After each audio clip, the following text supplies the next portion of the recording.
नमस्कार। आज हम लोग इस क्लास में मार्कोनी-कोप्स रूल के बारे में पढ़ेंगे कि मार्कोनी-कोप्स रूल क्या कहता है और ये कहाँ अध्ययन करना है। चूँकि जब एडिशन रिएक्शन का अध्ययन करते हैं तो विशेष करके अनसिमेट्रिकल एल्कीन में वो हाइड्रोजन ब्रोमाइड, हाइड्रोजन क्लोराइड और हाइड्रोजन आयोडाइड का जो योग होता है उसमें हम देखते हैं कि वो निगेटिव पार्ट कहाँ जाएगा, पॉजिटिव पार्ट कहाँ जाएगा, हाइड्रोजन कहाँ ऐड होगा, ब्रोमीन और क्लोरीन कहाँ ऐड होगा। इसमें बहुत बड़ी समस्या उत्पन्न हो जाती है, जिसके लिए एक रशियन केमिस्ट मार्कोनी-कोप्स ने 1869 में एक नियम दिया था, जिसके तहत हम लोग उसका एडिशन रिएक्शन करते हैं और उसको पढ़ते हैं। पहले ये जानते हैं कि आखिर ये कहता क्या है। ये रूल ये कहता है कि जो एडिंग मॉलिक्यूल का जो निगेटिव पार्ट है वो उस कार्बन के साथ जुटेगा जो कार्बन कम से कम हाइड्रोजन परमाणु की संख्या को रखता है, अर्थात निगेटिव पार्ट वहाँ ऐड होगा जहाँ पहले से ही उस कार्बन के पास कम हाइड्रोजन मौजूद है। वैसे ही कार्बन के पास निगेटिव पार्ट जुटेगा और जो पॉजिटिव पार्ट होगा वहाँ जाएगा जहाँ ज़्यादा हाइड्रोजन परमाणु हैं। नियम यही कहता है। ये इस प्रकार से इसको हम लिख सकते हैं कि this rule states that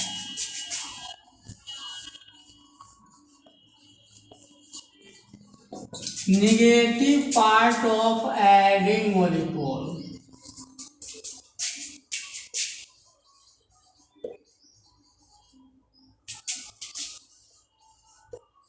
gets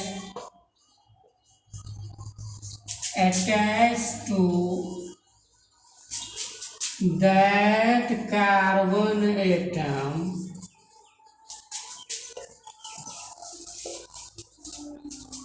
which possesses lesser number of hydrogen atoms।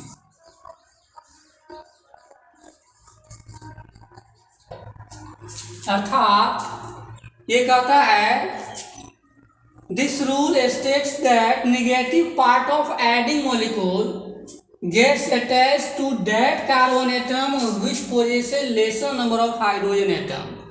अर्थात यह बताता है कि जो एडिंग मॉलिक्यूल का जो नेगेटिव पार्ट है वो उस कार्बन के साथ जुटेगा जो पहले से कम हाइड्रोजन से जुड़ा हुआ है। अर्थात जो एडिंग मॉलिक्यूल है उसको हम एडेंडम के नाम से भी जानते हैं। तो उसमें एक पॉजिटिव पार्ट होगा और एक नेगेटिव पार्ट होगा। जैसे अगर हाइड्रोजन ब्रोमाइड का अगर एडिशन हो रहा है तो हाइड्रोजन पॉजिटिव पार्ट हुआ और ब्रोमीन नेगेटिव पार्ट हुआ। तो नेगेटिव पार्ट उस कार्बन के पास जाएगा जो कार्बन पहले से ही हाइड्रोजन की संख्या कम रखता हो, अर्थात दूसरे कार्बन की तुलना में जिस कार्बन के पास हाइड्रोजन की संख्या कम होगा वहाँ पर वो नेगेटिव पार्ट जा करके जुटेगा। अब यहाँ एक एग्जाम्पल लेते हैं। यहाँ CH3, यहाँ CH, यहाँ CH2, ये कंपाउंड प्रोपीन है। अब इस प्रोपीन में अगर यहाँ हाइड्रोजन ब्रोमाइड का एडिशन होता है तो यहाँ दो स्थिति संभव है।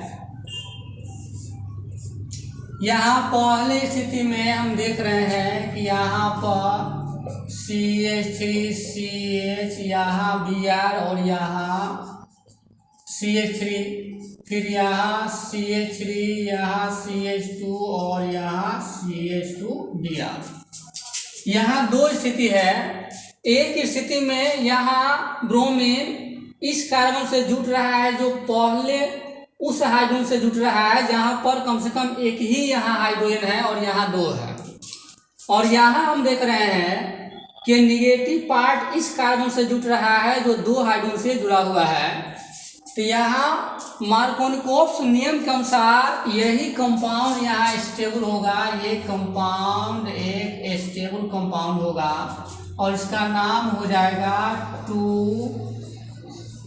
ब्रोमोप्रोपेन। ये कंपाउंड हुआ 2 ब्रोमोप्रोपेन और ये हुआ 1 ब्रोमो प्रोपेन। तो यहाँ मार्कोनिकोव्स नियम के अनुसार यही जो प्रोडक्ट है यही स्टेबल होगा और ये अनस्टेबल होगा, इसलिए इसी प्रोडक्ट को हम लेके चलेंगे और ऐसे केस में यहाँ पर ही ब्रोमीन एटम जुटेगा। इसे पुनः हम लोग देख लें, ये प्रोपीन है जो कि एक अनसिमेट्रिकल एल्कीन है। अब यहाँ सिमेट्रिकल एल्कीन और अनसिमेट्रिकल एल्कीन यहाँ हम लोग पहले जान लें कि ये क्या होता है। यहाँ हम देख रहे हैं कि यहाँ डबल बॉन्ड है, जैसे यहाँ CH2 है और यहाँ भी CH2 है। यहाँ अगर माध्य पर से इसको हम काटते हैं तो एक दूसरे को पूरी तरह से ढक लेता है। इसको ऐसे भी समझ ले तो थोड़ा ज़्यादा आसान हो जाता है। यहाँ पर अगर हम यहाँ से इसको हम कट करते हैं तो ये वाला पार्ट इसको पूरी तरह से ढक लेता है, तो ये सिमेट्रिक कहलाता है, सिमेट्रिकल कहलाता है, जो एक दूसरे को ढक लेता है। लेकिन यहाँ हम देख रहे हैं कि यहाँ CH3 ग्रुप नहीं लगा हुआ, यहाँ CH3 ग्रुप लगा हुआ है, तो ये अनसिमेट्रिकल एल्कीन कहलाता है। तो ये अनसिमेट्रिकल एल्कीन में जब यहाँ हाइड्रोजन ब्रोमाइड का एडिशन होता है तो ये निगेटिव पार्ट, यहाँ हाइड्रोजन के पास ये पॉजिटिव भाग है और ये निगेटिव है, अर्थात इस पर प्लस और इस पर माइनस है। तो ये निगेटिव पार्ट वहाँ जुटेगा जहाँ कम हाइड्रोजन की संख्या है और ये पॉजिटिव पार्ट वहाँ जुटेगा जहाँ ज़्यादा हाइड्रोजन है। तो यहाँ दो स्थिति संभव है। तो यहाँ निगेटिव पार्ट यहाँ जुटता है तो ये 2 ब्रोमोप्रोपेन हो जाता है। अगर यहाँ निगेटिव पार्ट यहाँ जुटता है तो 1 ब्रोमोप्रोपेन होगा। तो इस नियम के अनुसार कहता है कि निगेटिव पार्ट वहाँ जाएगा जहाँ पहले से कम हाइड्रोजन मौजूद है, अर्थात मार्कोनिकोव्स नियम के अनुसार ये कंपाउंड सही है और ये एक अस्थायी कंपाउंड का निर्माण करेगा। अब यही कैसे होता है, इसके लिए हम इसका मैकेनिज्म का इस्तेमाल करेंगे और मैकेनिज्म के सहारे समझेंगे कि आखिर वहाँ पर 2 ब्रोमोप्रोपेन कैसे एक अस्थायी कंपाउंड है।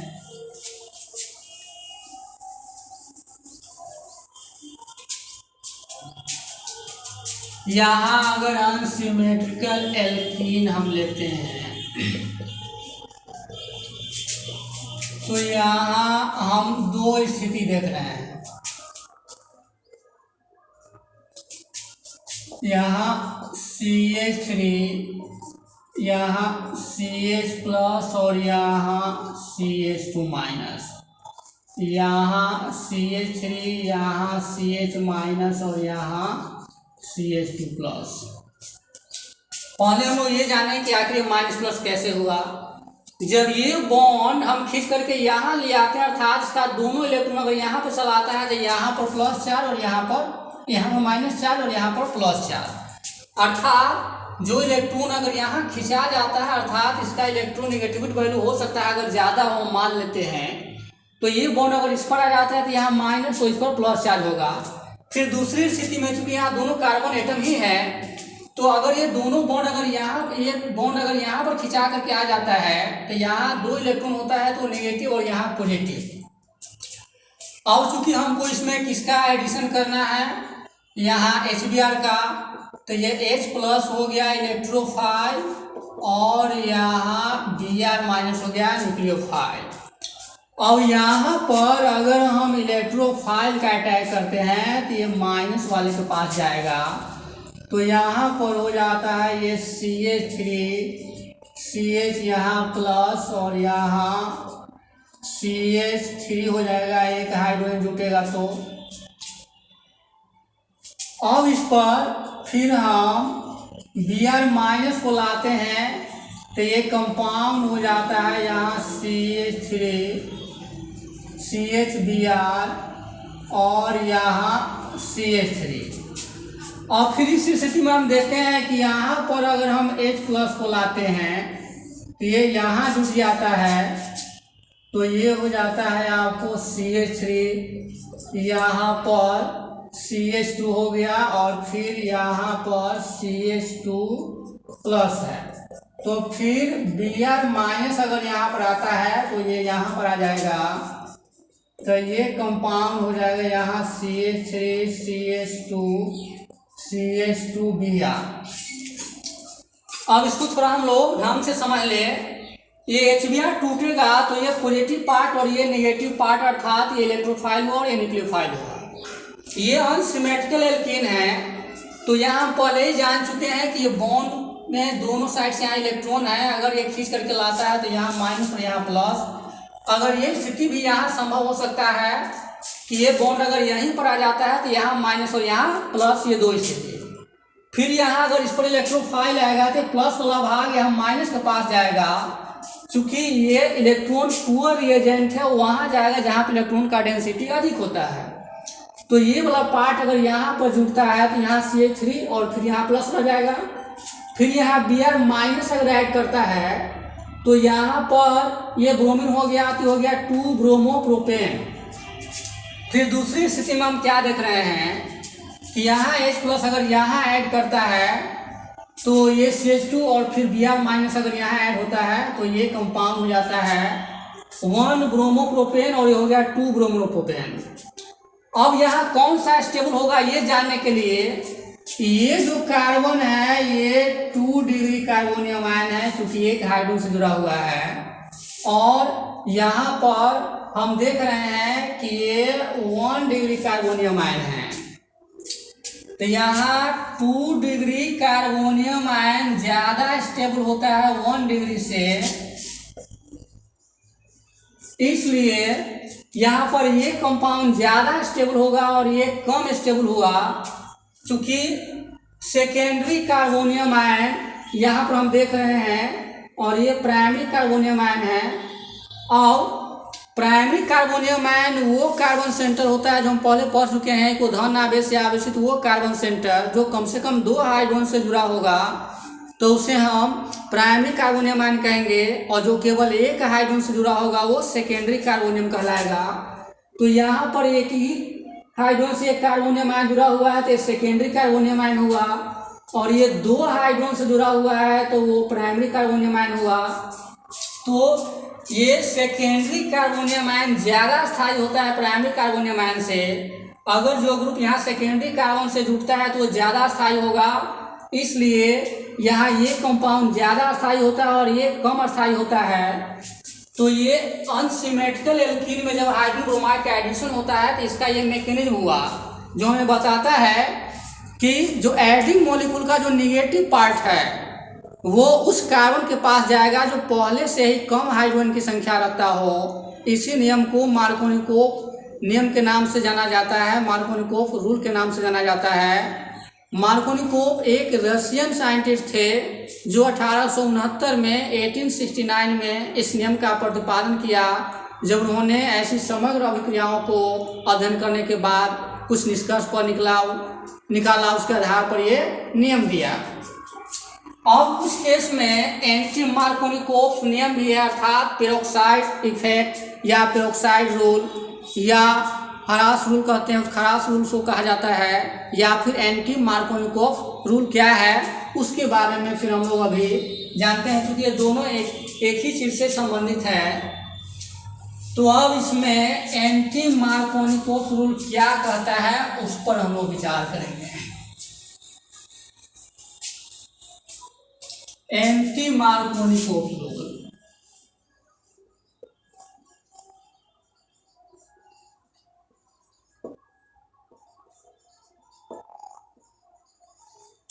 एंटी मार्कोनिकोव रूल या इसी को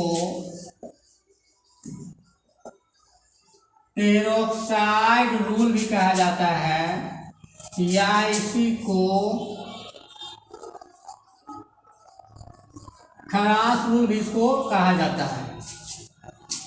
एंटी मार्कोनिकोव रूल या एंटी मार्कोनिकोव इफेक्ट भी कह सकते हैं, पेरोक्साइड रूल को पेरोक्साइड इफेक्ट भी कह सकते हैं, या खरास रूल को खरास इफेक्ट भी कह सकते हैं। इसका नाम क्यों पड़ा? एमएस खरास एक वैज्ञानिक थे जिन्होंने 1939 में अर्थात 1933 में शिकागो यूनिवर्सिटी में इस नियम का प्रतिपादन किया था कि पेरोक्साइड की उपस्थिति में जब हाइड्रोजन ब्रोमाइड का एडिशन होता है किसी अनसिमेट्रिकल एल्कीन में तो वहाँ निगेटिव पार्ट वहाँ जाएगा जहाँ पर पहले से ज़्यादा हाइड्रोजन मौजूद है, जस्ट उसके एगेंस्ट में। तो ये नियम केवल जब अनसिमेट्रिकल एल्कीन में हाइड्रोजन ब्रोमाइड का एडिशन होगा तभी लागू होगा, ये नियम हाइड्रोजन क्लोराइड और हाइड्रोजन आयोडाइड के केस में लागू नहीं होता है। तो यहाँ एंटी का मतलब होता है अगेंस्ट, अर्थात मार्कोनिकोव जो रूल कह रहा है उसके अगेंस्ट में। तो यहाँ हम इसको फिर से समझे, यहाँ अनसिमेट्रिकल एल्कीन है जो यहाँ ये प्रोपीन है, इस कंपाउंड का नाम हो जाता है प्रोपीन। जो एक अनसिमेट्रिकल एल्कीन है, यहाँ हाइड्रोजन ब्रोमाइड का अगर एडिशन होगा तो यहाँ CH3 CH2 यहाँ CH2Br, अर्थात इसमें निगेटिव पार्ट वहाँ गया है जहाँ हाइड्रोजन की संख्या ज़्यादा है। यहाँ H2O2 अर्थात ये हाइड्रोजन पेरोक्साइड मॉलिक्यूल की उपस्थिति में होता है या किसी पेरोक्साइड लिंकेज की उपस्थिति में। तो यहाँ हम देख रहे हैं कि मार्कोनिकोव रूल के अगेंस्ट में हो रहा है। ये मार्कोनिकोव रूल में क्या था कि निगेटिव पार्ट यहाँ जुड़ता था और पॉजिटिव पार्ट यहाँ, लेकिन यहाँ निगेटिव पार्ट इस कार्बन से जुड़ रहा है जो पहले से 2 हाइड्रोजन को रखता है। तो ये एंटी मार्कोनिकोव रूल के तहत ये प्रोडक्ट का निर्माण होता है और ये केवल HBr के एडिशन में ही लागू होगा। यहाँ HCl और HI अर्थात हाइड्रोजन क्लोराइड और हाइड्रोजन आयोडाइड के केस में लागू नहीं होता है, केवल इसमें लागू होगा, इसमें लागू नहीं होता है।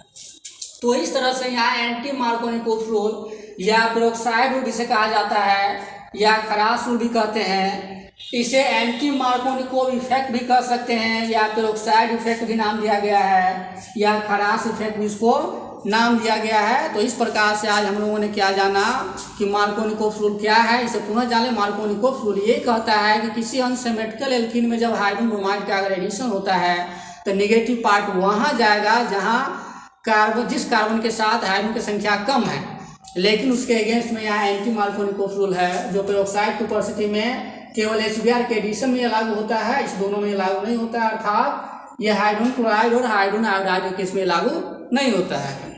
तो इस प्रकार से फिर हम लोग अगले वीडियो में अगले क्लास में फिर मिलते हैं।